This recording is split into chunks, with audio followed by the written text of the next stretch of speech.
Ramesh 9ാം class വരെ പഠിച്ചു. പിതാവ് കൃഷിയുയർത്തിയിരുന്നുവെങ്കിലും വരുമാനമില്ലാതെ കുടുംബം കടുത്ത ബുദ്ധിമുട്ടിലൂടെയായിരുന്നു. പക്കൽ നാട്ടിലെ പലരും നാട്ടിൽ നിന്നുപോയി ഗൾഫിലേക്കും നഗരങ്ങളിലേക്കും പോയപ്പോൾ രമേശ് താൻ പോകില്ലെന്ന് തീരുമാനിച്ചു.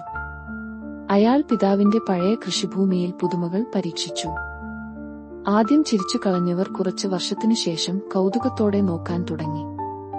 പ്രാദേശികമായി ലഭ്യമായ കായകൾ, കറിവേല, തേങ്ങ, ജീരകശാല തുടങ്ങിയവ ഉപയോഗിച്ച് ജൈവവളങ്ങൾ നിർമ്മിച്ചു. പിന്നീട് യൂട്യൂബ്, വാട്സാപ്പ് ഗ്രൂപ്പുകൾ വഴി കർഷകർക്കായുള്ള ചുരുങ്ങിയ പഠന ക്ലാസുകൾ നടത്തി. തന്റെ ചെറിയ പാഠം ഒരാഴ്ചയിൽ 15-20 പേർ കാണാൻ തുടങ്ങി. പരിസ്ഥിതി സൗഹൃദ കൃഷിയുടെ മലപ്പുറത്ത് പ്രചാരകൻ എന്ന നിലയിൽ അവൻ അറിയപ്പെട്ടു. 2023 കേരള സർക്കാർ നൽകിയ യുവ കർഷക പുരസ്കാരം ലഭിച്ചപ്പോൾ അയാൾ തന്റെ ജീവിതത്തിന്റെ നേർവഴി തെളിയിച്ചു. ഇന്നത്തെ യുവാക്കളോട് രമേശ് പറയുന്നത്, മാറാനാണ് എല്ലാവരും ശ്രമിക്കുന്നത്. പക്ഷേ നമുക്ക് വേണ്ടത് നമ്മുടെ സ്ഥലത്തെ മാറ്റാനുള്ള ഒരു ചെറിയ